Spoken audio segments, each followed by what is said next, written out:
Hello, good morning. Tinanghali ng gising si Monster Mom. Narito na sa kanyang munting kusina.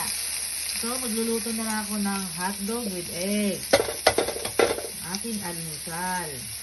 So, nilagyan ng konting sakikayan para kahit ano, masarap ng konti ang kain.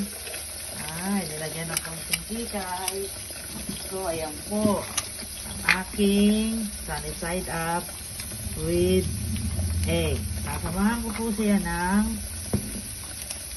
aking wheat bread sa tabi para po mainit pagkain ko. So, ito po. Yan po, para mainit na rin po. Sayang naman ilalagay na rin natin sa tabay. So,